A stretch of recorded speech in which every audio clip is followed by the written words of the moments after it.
చరిత్రలో ఓ వెలుగు వెలిగి గతించిపోయిన చారిత్రక కట్టడాలు ఎన్నో ఉన్నాయి. పాలమూరు జిల్లాలో కాలగర్భంలో కలిసిపోయిన ఓ ప్రాచీన కట్టడం దుస్థితిని చూసి యువతరం చలించిపోయింది. సికింద్రాబాద్ బన్సీలాల్పేట మెట్లబావి స్ఫూర్తితో శతాబ్దాల చరిత్ర ఉన్న శివాలయం కోనేరు పూర్వ వైభవం కోసం కల్వకుర్తి యూత్ సెల్ఫీ విత్ గచ్చుబావి #, ఉద్యమానికి శ్రీకారం చుట్టింది.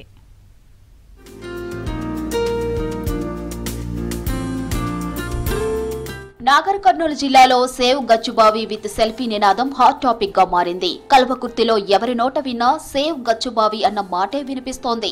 స్కూల్ విద్యార్థులు, యువకులు, స్వచ్ఛంద సంస్థలు, రాజకీయ నాయకులు అందరూ శ్రమదానం చేస్తూ సెల్ఫీల కోసం పోటీ పడుతున్నారు. గచ్చుబావి దగ్గర శ్రమదానం చేస్తున్నారు. నాగర్ కర్నూలు జిల్లా కల్వకుర్తిలో ఓ పురాతన శివాలయంతో పాటు కోనేరు ఉంది. దాన్ని మెట్లబావి, గచ్చుబావి అని కూడా పిలుస్తారు. ఇది సుమారు 500 ఏళ్ల క్రితం నాటిదని భావిస్తున్నారు. ఒకప్పుడు ఓ వెలుగు వెలిగిన గచ్చుబావి ఇలా ఏళ్లుగా చెత్తాచెదారంతో నిండిపోయి ఉంది. దుస్థితిని చూసి స్థానికులు చలించిపోయారు.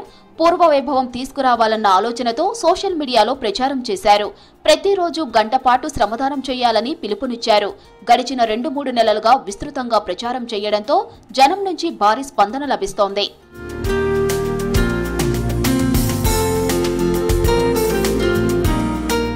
గచ్చుబావి దగ్గర శ్రమదానం కోసం జనం పోటీ పడుతున్నారు. సెల్ఫీలు దిగి సేవ్ గచ్చుబావి అంటూ స్లోగన్ ఇస్తున్నారు.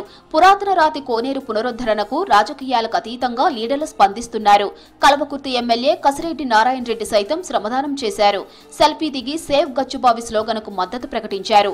రాష్ట్ర ప్రభుత్వ సహాయంతో పురాతన ఆలయం కోనేరు పూర్వ వైభవానికి కృషి చేస్తామని అన్నారు.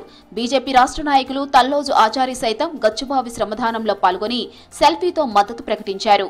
గచ్చుబావిని కొన్ని 3 నెలల క్రితం ఈ దారిలో వెళ్తుంటే చూడడం జరిగింది. సో ఒక కల్వకుర్తి డైరీస్ అనే ఇన్స్టాగ్రామ్ పేజ్ మొదలుపెట్టి అక్కడి నుంచి గచ్చుబావి గురించి అప్డేట్స్ ఎప్పటికప్పుడు ఇవ్వడం అనేది చేసిన అనమాట. ప్రతిరోజు 1 గంట అనే కార్యక్రమం మొదలుపెట్టినాం. రోజు 6 గంటల నుంచి 7:30-8 గంటల వరకు ఇక్కడ క్లీనింగ్ ప్రాసెస్ అనేది చేస్తున్నాము. దాంతోపాటు సేవ్ గచ్చుబావి అనే ఒక క్యాంపెయిన్ని నడిపిస్తున్నాము.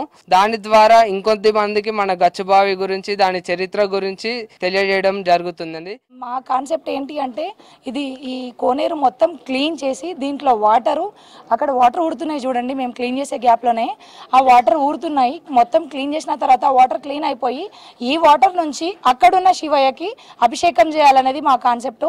మాతో పాటు ఇక్కడ కల్వకుర్తిలో ఉన్న మహిళలు, పురుషులు అందరూ మాతో పాటు చెయ్యి వేసి మాతో పాటు రోజు రావాలని మేము కోరుకుంటున్నాము.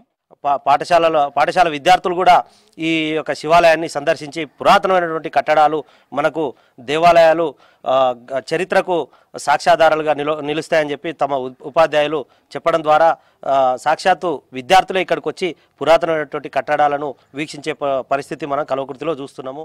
ఏడాదిలోగా గచ్చుబావికి పూర్వ వైభవం తీసుకురావాలన్న లక్ష్యంతో కల్వకుర్తి వాసులు ముందుకు సాగుతున్నారు. ప్రతిరోజు గంట శ్రమదానం పేరుతో గడిచిన వారం రోజులుగా కల్వకుర్తిలో కోనేరు శుద్ధి కార్యక్రమాలు యుద్ధ ప్రాతిపదికన కొనసాగుతున్నాయి. పాడుబట్ట బావిని ధూపదైప నైవేద్యాలతో ఆలయాన్ని, కోనేరును తీర్చిదిద్దాలని కల్వకుర్తి ప్రజలు సంకల్పం పెట్టుకున్నారు. స్కూల్ విద్యార్థులు సైతం శ్రమదానంలో పాల్గొంటున్నారు. విద్యార్థులు గచ్చుబావిని ఆసక్తిగా సందర్శిస్తున్నారు. పురాతన బావి గొప్పతనాన్ని, చారిత్రక నేపథ్యాన్ని తెలుసుకునేందుకు ఆసక్తి చూపిస్తున్నారు. మేము ఇక్కడికి వచ్చి గంట సేపటి వరకు శ్రమదానం చేశాము. ఇలాంటి మేం కాకుండా యువకులందరూ వచ్చి కనీసం గంట సేపైనా శ్రమదానం చేయాలని కోరుకుంటున్నాం. ఇలా చేయడం వల్ల మాకు దీని విలువ ఏంటో తెలిసింది.